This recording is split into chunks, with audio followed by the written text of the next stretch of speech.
Kisah ini dimulai dengan hidupnya seorang pedagang yang bernama Koja Maimun.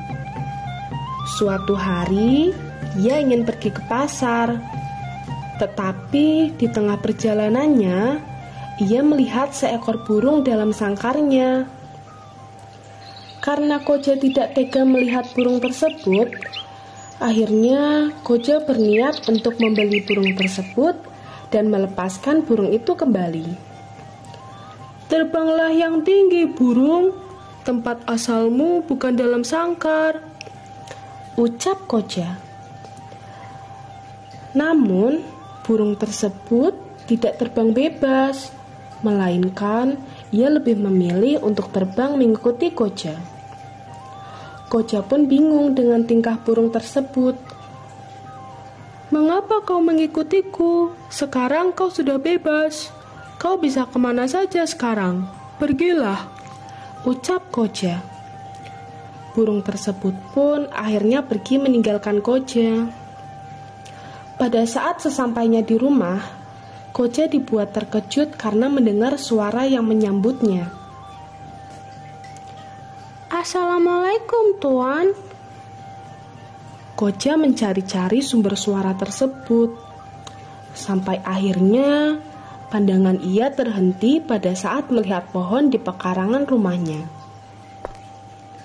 Ternyata, burung yang tadi Koja beli di pasar sedang bertengger di pohon tersebut. Koja semakin terkejut karena burung tersebutlah yang menyapa Koja. "Maafkan hamba telah mengejutkanmu, Tuan. Perkenalkan, nama hamba Bayan," ujar burung tersebut. "Halo Bayan, senang dapat berkenalan denganmu. Tetapi, bukankah aku sudah menyuruhmu untuk terbang bebas? Lalu, mengapa kau ke rumahku?" ucap Koja. "Hamba sangat berterima kasih pada Tuan. Izinkan hamba mengabdi pada Tuan, karena Tuan telah menyelamatkan hamba," ucap burung tersebut. Koja Maimun tersenyum sambil mengelus kepala burung tersebut. Akhirnya, Koja Maimun mengizinkan burung tersebut untuk tinggal bersama Koja. "Baiklah jika itu maumu, aku akan merawatmu sebaik mungkin," ujar Koja. Lalu, ia membawa masuk dan memperkenalkan burung tersebut pada istrinya yang bernama Zainab. Istrinya tampak heran karena melihat burung tersebut dapat berbicara. Meski begitu, istrinya sangat senang menyambut baik kedatangan burung Bayan. Suatu hari, Koja akan pergi ke Yaman untuk menjual barang dagangannya. Dan sepertinya Koja akan tinggal di Yaman untuk waktu yang cukup lama. Keesokan harinya, Koja berpamitan pada istri dan Bayan. Koja menitipkan pesan pada Bayan. "Bayan, aku akan pergi jauh dan mungkin kepergianku akan cukup lama. Tolong jaga istriku, temani dia," ujar Koja. Setelah kepergian Koja, Bayan sangat senang karena dapat membalas budi sang tuan. Kini, Zainab tinggal seorang diri di rumah bersama Bayan. Mereka seringkali mengobrol bersama. Bayan sering menceritakan hal-hal menarik pada Zainab. Suatu ketika, terdengar langkah kaki kuda yang sangat banyak. Ternyata, kampung tempat tinggal Zainab sedang dikunjungi oleh iring-iringan kuda dari kerajaan. Para warga menyambut putra mahkota dengan sukacita. Karena Zainab dibuat penasaran, akhirnya Zainab pun keluar dari rumahnya untuk melihat kedatangan tamu dari kerajaan. Tanpa sengaja, ternyata putra mahkota melihat paras kecantikan yang dimiliki oleh Zainab. Hati putra mahkota berdegup kencang karena terpesona oleh kecantikan Zainab. Lalu, rombongan kerajaan itu pun berhenti pada suatu tempat untuk mendirikan tenda. Namun, malam itu putra mahkota terlihat murung. "Mengapa kau terlihat begitu murung, Tuan?" tanya dayang kerajaan. Tidak apa-apa, aku hanya merasa sedikit pusing. Ternyata kepala putra mahkota pusing karena tidak bisa berhenti memikirkan Zainab. Setiap hari, putra mahkota tak bisa berhenti memikirkan Zainab karena sudah tak tahan memendam perasaan cintanya pada Zainab. Akhirnya, putra mahkota menceritakan semuanya pada dayang tertua yang telah mengasuhnya selama ini. Dan putra mahkota memanggilnya dengan sebutan Maina. Karena tak sabar ingin bertemu dengan Zainab, akhirnya putra mahkota mendatangi kampung tempat tinggal Zainab lagi. Di kampung tersebut, akhirnya putra mahkota menemukan rumah Zainab. Zainab sangat terkejut karena kedatangan putra mahkota di rumahnya. "Maaf tuan, ada keperluan apa? Tuan mendatangi rumah saya," ujar Zainab sambil gemetar. Putra mahkota pun tersenyum, lalu menjawab, "Seharusnya aku yang minta maaf padamu, karena aku tiba-tiba datang ke rumahmu begitu saja. Sebenarnya tujuanku datang ke rumahmu adalah aku ingin mengungkapkan perasaanku selama ini. Aku telah menyimpan perasaan padamu saat pertama kali kita bertemu. Maukah kau menjadi istriku?" Zainab sangat terkejut mendengar pernyataan putra mahkota. Di sisi lain, Zainab juga sangat tertarik oleh ketampanan putra mahkota. "Hah? Maaf tuan, aku sudah bersuami. Suamiku juga sedang berlayar di negeri sana. Aku tidak layak menerima cinta tuan." Putra mahkota sangat terkejut mendengar pernyataan Zainab. "Maafkan aku Zainab, aku sangat lancang sudah mencintaimu. Aku tidak tahu kau wanita yang sudah bersuami," ucap putra mahkota. Akhirnya, pangeran pulang bersama kuda dan prajuritnya sambil membawa perasaan yang sangat amat sedih. Setelah ditinggalkan putra mahkota, Zainab terus melamun memikirkan hal yang baru saja terjadi. Mengapa putra mahkota bisa menyukai wanita biasa sepertiku? Bukanlah masih ada wanita yang lebih sempurna di luar sana? Mengapa harus aku? Ujar Zainab. Melihat Zainab melamun, Bayan akhirnya menyadarkan Zainab untuk tidak lagi memikirkan putra mahkota. "Zainab, sadarlah, tak perlu kau pikirkan pria itu. Bisa saja dia sudah beristri. Allah akan murka jika kau menuruti permintaan pangeran tersebut." Zainab pun beristighfar dan memohon ampun kepada Tuhan. "Benar katamu Bayan, tak seharusnya aku memikirkan laki-laki lain, sedangkan aku adalah wanita yang sudah bersuami," ujar Zainab. Karena putra mahkota tidak dapat berhenti memikirkan Zainab, akhirnya pangeran menceritakan semuanya pada dayang tertua yang bernama Mainang. "Mainang, aku ingin bercerita mengenai perasaanku pada seorang wanita. Aku bertemu dengan wanita itu di sebuah desa. Dia sangat cantik, rasanya aku ingin memilikinya, dan aku tak bisa berhenti memikirkannya," ucap putra mahkota. "Kalau begitu, mengapa kau tidak menyatakan perasaanmu pada wanita itu? Apa perlu kutemani?" ucap Mainang. "Aku sudah menyatakan perasaanku pada wanita itu, tetapi aku ditolak karena wanita itu sudah bersuami. Aku bingung apa yang harus kuperbuat. Wajahnya selalu terbayang-bayang di pikiranku. Aku sangat merindukannya," jawab putra mahkota sambil memasang wajah sedih. "Sepertinya aku mempunyai ide tuan. Bagaimana jika saya menemui wanita itu agar dia mau menemui pangeran?" ujar Mainang. "Itu ide yang bagus Mainang. Tolonglah aku, bilang padanya bahwa aku tidak bisa hidup tanpanya," jawab pangeran. Lalu pada sore hari, Mainang dan beberapa dayang yang lain pergi ke rumah Zainab yang sedang menyapu halaman rumahnya. Zainab dibuat terkejut oleh kedatangan dayang-dayang dari kerajaan. "Ada perlu apa kalian datang ke rumahku?" tanya Zainab sambil kebingungan. "Kedatanganku kemari adalah aku ingin menyampaikan kepadamu bahwa pangeran tak bisa berhenti memikirkanmu. Dia selalu terbayang-bayang oleh paras cantikmu. Maukah kau ikut denganku ke kerajaan? Tolonglah temui pangeran di istana, ujar Mak Inang. Tetapi ucapan Mak Inang tidak bisa membuat Zainab pergi mengikutinya. Mak Inang pun sedih karena tak bisa membantu pangeran untuk membujuk Zainab.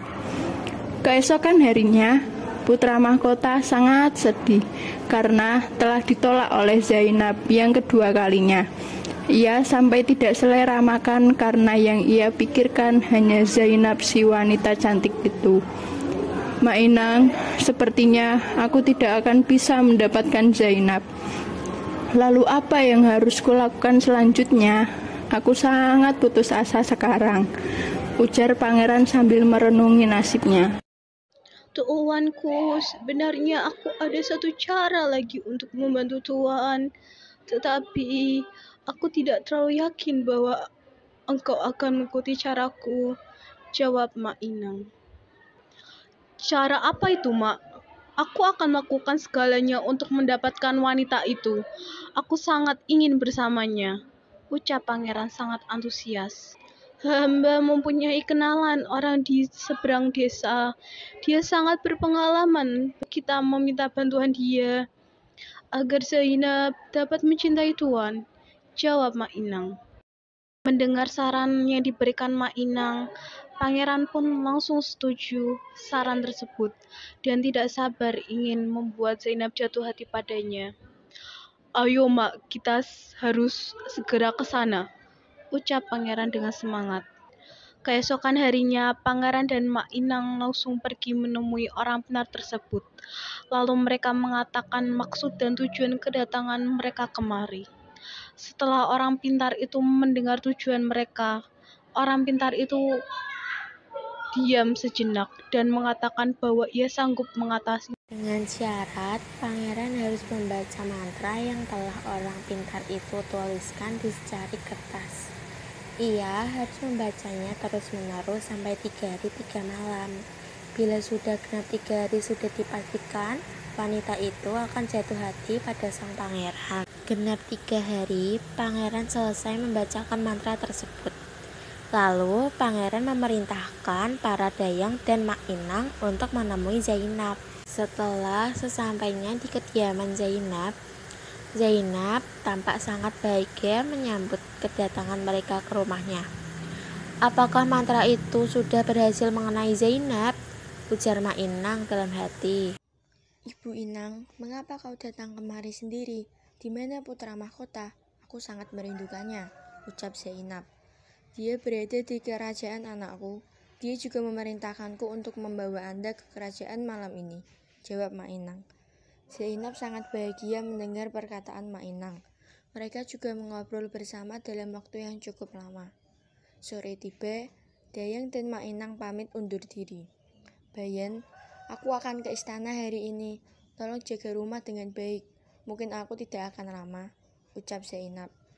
Bayan pun sangat marah melihat sikap Zainab.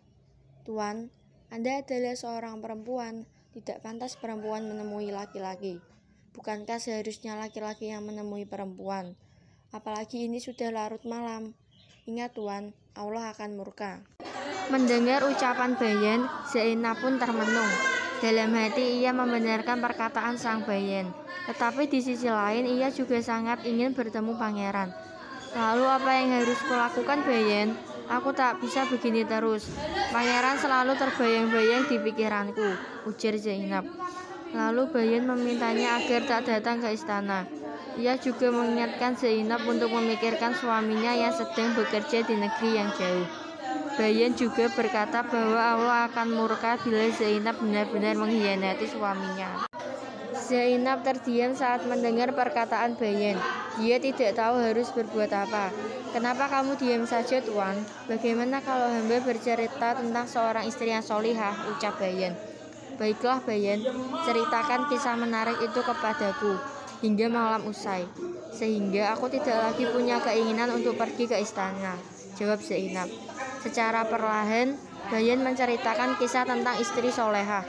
Di sisi lain, pangeran menunggu kedatangan Zainab di istananya yang mewah itu. Dia sudah tidak sabar menunggu kedatangan pujaan hatinya. Betapa sedih hatinya saat wanita yang dicintainya tidak kunjung datang. Hari pun berganti. Suara ayam berkokok terdengar bersahutan, menandakan bahwa pagi telah datang. Pada akhirnya, Zainab tidak datang ke istana. Dia sangat terpukau dengan cerita Bayan. Putra raja sangat kecewa. Dia tidak menyangka bila Zainab akan mengingkari janjinya. Hatinya terluka karena dia terlalu berharap Zainab menyukainya. Akhirnya, putra mahkota meminta Ma'ina untuk menemui Zainab. "Mak, tolong datanglah ke rumah Zainab. Tanyakan mengapa kemarin mengingkari janji. Sampaikan juga aku akan menemuinya nanti malam. Jadi mintalah Zainab untuk bersiap-siap." "Baiklah tuan," jawab Ma'inang. Setelah itu Ma'inang pergi ke rumah Zainab. Ma'inang menyampaikan semua pesan dari putra mahkota. Saat Ma'inang pulang, Zainab merasa panik. "Bayan, nanti malam putra mahkota akan menemuiku di sini. Apa yang harus aku lakukan?" tanya Zainab. Tenang saja, aku punya ide. Nanti saat putra mahkota datang, sambutlah dia. Aku punya rencana agar dia tidak mengharapkan kamu. Sebelum putra mahkota datang, tolong jangan nyalakan lilin dulu. Nyalakan lilin saat putra mahkota sudah memasuki rumah, jawab Bayan. Setelah itu, Bayan mencelupkan sebagian sayapnya ke kubangan air. Ia bersandar dengan sayap basah di atas pintu koja Maimun. Malam pun tiba. Putra mahkota datang ke rumah Zainab. Putra mahkota terkejut mengapa rumah Zainab gelap dan terlihat tidak ada orang satupun. Setelah berkali-kali mengucapkan salam, putra mahkota membuka pintunya. Setelah itu, Bayan mengeluarkan sayapnya dan tiba-tiba ada setetes air di wilayah putra mahkota. Lalu, putra mahkota membersihkan wajahnya menggunakan tangan, tetapi wajahnya menjadi sangat hitam. Zainab pun datang menemui putra mahkota. "Wahai putra mahkota, kau telah sampai," ucap Zainab. "Iya, aku menemuimu untuk menepati janjiku. Tetapi mengapa rumahmu sangat sunyi dan gelap?" ucap putra mahkota. Zainab pun menghidupkan lilin dan sangat kaget karena melihat wajah putra mahkota yang sangat hitam. Zainab pun melarikan diri. Putra mahkota sangat heran mengapa Zainab melarikan diri seperti orang ketakutan. Setelah itu, Bayan memanggil dan menegur putra mahkota. "Hai putra mahkota, kedatanganmu adalah sebuah perbuatan yang tidak baik. Kau mendatangi perempuan yang sedang ditinggal suaminya bekerja. Tindakanmu ini bisa membuat fitnah. Kamu adalah seorang putra raja yang baik, bijaksana, dan cinta kepada rakyat. Bagaimana jika rakyat melihat sifatmu?" ucap Bayan. Putra raja terdiam mendengar semua perkataan burung Bayan. Maka ia bergegas pergi dengan para pasukannya untuk kembali ke istana. Setelah putra raja pergi, Bayan mulai menceritakan kisah tentang seorang istri durhaka kepada Zainab dan juga menceritakan kisah tentang saudara yang berkhianat. Di akhir cerita Bayan, dari luar terdengar suara seorang pria. "Assalamualaikum," ucapnya sambil mengetuk pintu. Perempuan itu merasa tidak asing lagi dengan suara itu. "Dia pasti suamiku," ucapnya kegirangan. Tentu saja, akhirnya koja Maimun telah pulang. Zainab menyambutnya dengan senyuman dan pelukan yang hangat. Lalu Maimun datang menghampiri Bayan. "Terima kasih telah menjaga istriku, Bayan," ucap sambil mengusap kepala burung itu.